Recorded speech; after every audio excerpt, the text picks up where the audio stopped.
জামাতের ব্যাপার, সে জামাতের রাজনৈতিক দল, এ ব্যাপারে কোনো সন্দেহ নেই। ইসলামিক দল কি দল না, এ ব্যাপারে তো মতলব। যারা শুধু নির্বাচন করে, আমি মনে করবো এদেশের মানুষের আন্দোলনের উদ্দেশ্য তারা বুঝতে পারে নাই, বুঝতে ব্যর্থ হয়েছে। তারা রক্ত কেন দিয়েছে, মানুষ কেন পঙ্গু হয়েছে, কেন জীবন দিয়েছে। দেখেন, এদেশের মানুষ শুধু একটা নির্বাচনের জন্য আন্দোলন করেনি, এটা প্রথম বুঝতে হবে।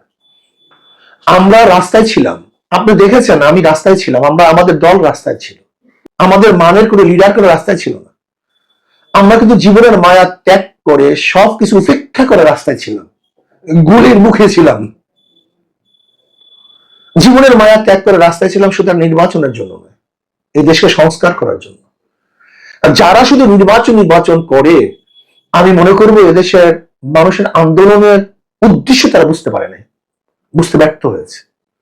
এদেশের মানুষ শান্তি চায়, মুক্তি চায়, সন্ত্রাস মুক্ত একটা দেশ চায়, চাঁদা মুক্ত দেশ চায়, কল্যাণ মুখে এক দেশ চায়। কাজে সংস্কার ব্যতীত হঠাৎ করে নির্বাচন দিলে লাভটা কি? তারা রক্ত কেন দিয়েছে, মানুষ কেন পঙ্গু হয়েছে, কেন জীবন দিয়েছে। কাজেই আমি মনে করি সংস্কার করার ভিত্তিতে যৌক্তিক টাইমে নির্বাচন দেওয়া উচিত।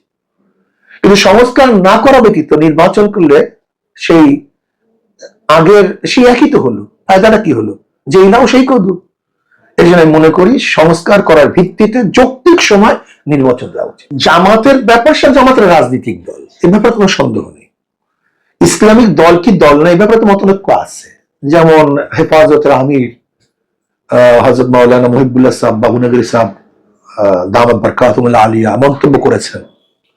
এদেশের হক্কানি ওলামায়ে কেরাম তার মন্তব্যের সাথে অনেকেই দেখলাম একমত পোষণ করেছে। কিন্তু জামাতের রাজনৈতিক দল, কোনো সন্দেহ নেই।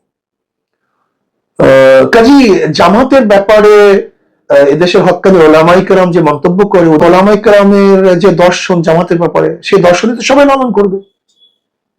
যারা হক্কানি আছে তারা একই দর্শন লালন করবে।